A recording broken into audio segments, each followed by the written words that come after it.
Yay! You made your first thrown form. You must be so excited. I'm so proud of you. All right, now we need to figure out how to get it off of the wheel. What you'll need for this is your wire tool and maybe a bucket of water, depending on what wheel you rented from Birdhouse. If you are working on a wheel that has a bat, things are pretty simple.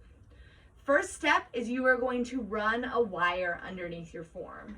You want to do this as soon as you have finished throwing. The longer you wait, the trickier it's going to be. I like to do it straight on the bat because I already have my bat pins securing my form, and I know nothing's really going to go flying off. So, taking your wire tool, you will wrap it around so you have a good secure hold on it.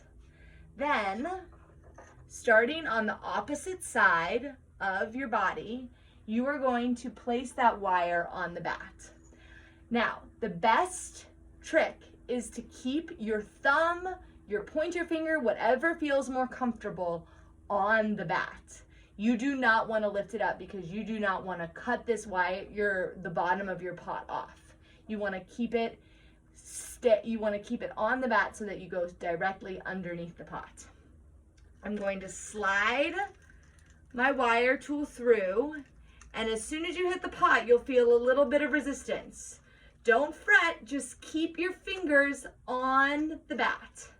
Then you'll go on the other side, come back around, and then with a nice towel on your lap or something, you can put it somewhere else, put your wire tool away.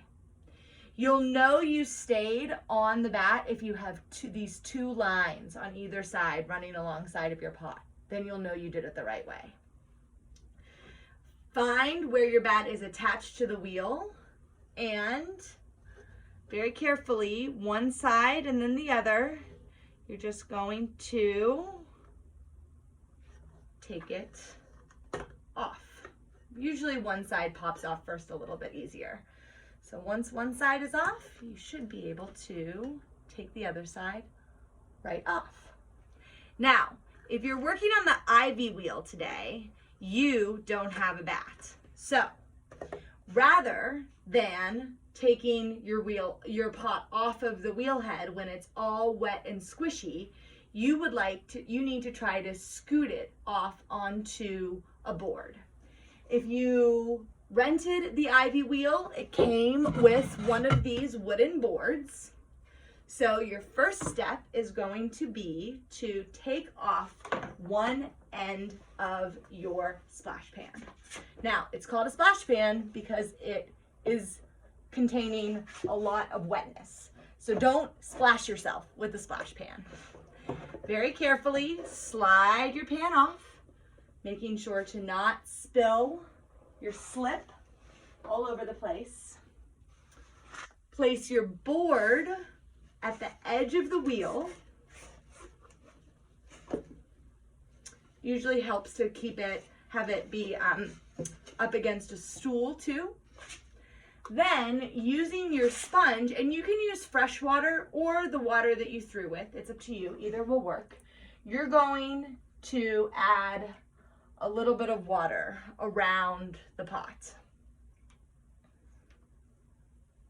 And you want it to be pretty wet. Then you're going to get your wire tool and you're going to do that cut again. You want to do it in the same spot you did it before. Do not do it in a different spot. So if you turned your wheel, move it back to where it was before. Start with the sloppy water side and move the water underneath your pot. Eventually, after 2 or 3 times, your pot will start to move. Let go of the wire. It might still be half underneath the pot. That's okay.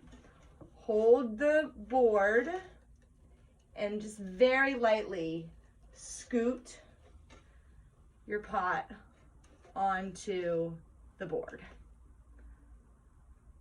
That'll slide off a little easier on the Ivy wheel because you won't have the bat as the extra layer.